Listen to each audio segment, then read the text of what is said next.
We promise you this is not an April Fool's joke, what you're about to hear. It is an actual lawsuit filed by an attorney in federal court about Diddy. I want to start with just the statement from Jay-Z, which is so forceful in its denial. I just read a teeny part of it, it's long, where he says that they should file a criminal complaint. Is that even possible?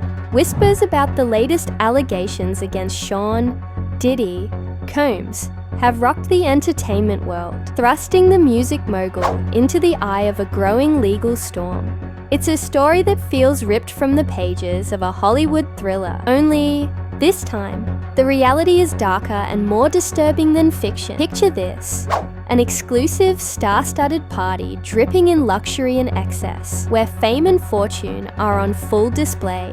But beneath the glittering surface, chilling accusations are surfacing, casting a sinister shadow over what was supposed to be a glamorous night. Exactly 10 years ago, they say this was a party for Diddy's son, King Combs, but all the names involved here are huge. Talking Beyoncé, Jay-Z, LeBron James.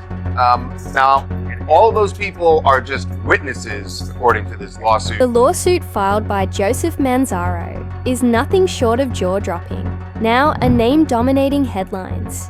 Manzaro accuses Diddy of acts so shocking they defy belief, even in the world of According to the lawsuit, the alleged events took place on a spring night in April 2015 at a party that's since gained infamy. Hosted by Diddy himself, the gathering reportedly drew some of the world's biggest stars: Beyoncé and Jay-Z, LeBron James, and even Gloria and Emily Westphal. What was meant to be a glamorous night of celebration allegedly spiraled into something far more disturbing, painting a chilling picture beneath the glitz and glamour. He says that he showed up at this party, or woke up at this party, and didn't understand how he got there. That he's insinuating clearly that he'd been drugged, but woke up and at one point saw Gloria Estefan and Emilio Estefan, and Gloria is saying, "Hey, we need to get him medical help because he's too drugged up. Get an ambulance, get him out." Claims he was intoxicated before somehow ending up at the Estefan's Miami mansion.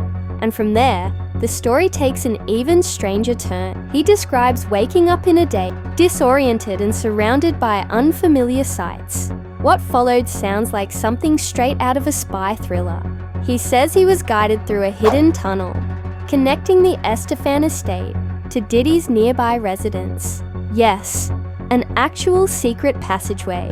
But this wasn't some thrilling adventure. According to Manzaro, it was the beginning of a terrifying one that turns the surreal into something deeply sinister. You know, that's a fact that anybody can find. But what happened once he got into this party at Diddy's house is outrageous. And I know we're supposed to take every lawsuit seriously because we don't know, we weren't there. The Gloria Estefan part, that's just a start. How Beyoncé gets involved. The evening, Diddy was reportedly hosting a birthday party for his son, Christian. But what Joseph Manzaro describes is a far cry from a wholesome family celebration.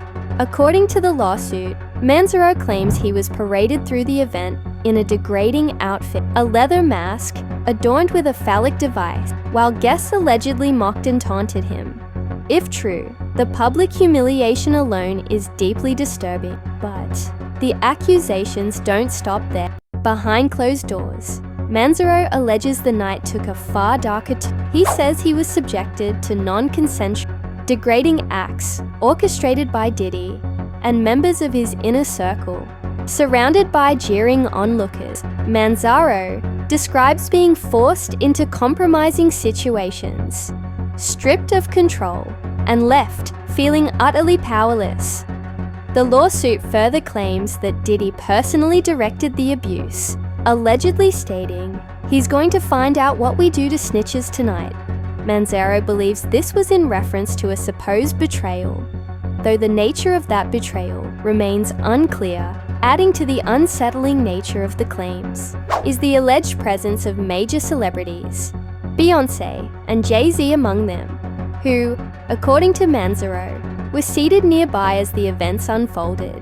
If even part of this account proves true, it could mark one of the most shocking scandals in recent celebrity history. Yeah, look, this is one of the most shocking lawsuits I've read. If this had been the first Diddy lawsuit, our jaws would be on the floor, but there's a quality to it that sounds like almost a screenplay being written, because he says he was lapsing sort of in and out of consciousness, and he's hearing voices of celebrities throughout this lawsuit. There's obviously the mask that he says he was wearing and being degraded and humiliated. There's also a bit of a Mad Libs quality of The story takes an even more surreal turn, with Manzaro's account of Beyoncé's alleged reaction upon seeing him.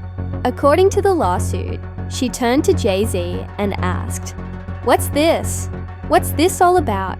Why is this half-naked man with a mask standing here in front of me?" While the suit does not accuse Beyoncé or Jay-Z of any misconduct, their alleged presence at the party has certainly raised eyebrows. It's not every day that two of the world's biggest superstars are linked, however tangentially, to a scandal of this magnitude. Their continued silence on the matter has only intensified public curiosity, leaving many to wonder what exactly unfolded that night and who knew more than they let on.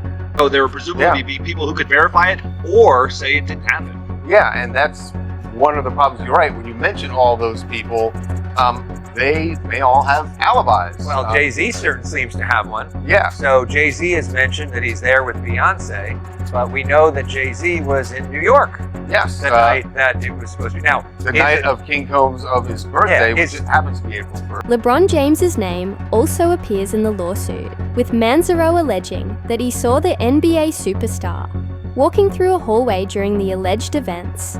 However, James has firmly denied any connection to the incident. His representatives were quick to respond, stating, "A basic internet search shows what LeBron was doing all of April 2015, emphasizing that he was actively playing for the Cleveland Cavaliers during that time." They dismissed the claim as demonstrably false. The Estefans have also pushed back, denying any involvement. Their representatives clarified that the property mentioned in the lawsuit was not their personal residence, but rather a family-used house, and they have provided documentation to show that no parties were held there during the period in question. Diddy's legal team has been just as forceful in their rebuttal. In a strongly worded statement, they described the lawsuit as a desperate attempt to grab headlines and chase a payout, calling the allegations complete.